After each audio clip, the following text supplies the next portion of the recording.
से बातें फैलाई जा रही है, उसी को सही से इस्तेमाल करके वो करें। और एक सबसे खतरनाक लेबल जो मीडिया ने लगा दिया मुसलमानों पे, वो टेररिज्म का है कि मुसलमान टेररिस्ट होते हैं, नहीं होते तो कम से कम सपोर्ट करते हैं। और मुख्तलिफ बातें आप तो जानते होंगे कि एवरी टेररिस्ट जो है उसका एक एग्जाम्पल भी दिया था। हर जो है मुसलमान दहशतगर्द नहीं है, लेकिन हर दहशतगर्द मुसलमान है। गवर्नमेंट की वेबसाइट पे जाइए, इंडियन गवर्नमेंट की, वहां एक भी मुस्लिम तंजीम का नाम नहीं दहशतगर्दी ऑफिशियल डिक्लेरेशन है, सिवाय चंद के जिस पे केस चालू है अभी भी। क्लेरिफिकेशन जब होगा ठीक है, डिक्लेयर्ड नहीं है अब तक कि हाँ ये साबित हो चुका ये है।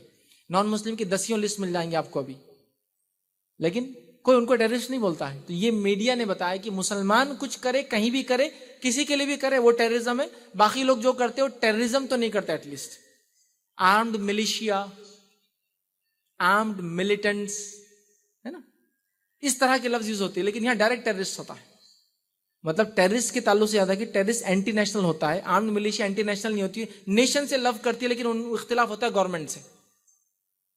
तो देखिए आप कैसे टर्म्स यूज किए जा सकते हैं, जाते हैं मीडिया में, हमें चाहिए कि हम वो करें। और ये सारे लेबल जो लगाए गए उसको हटाने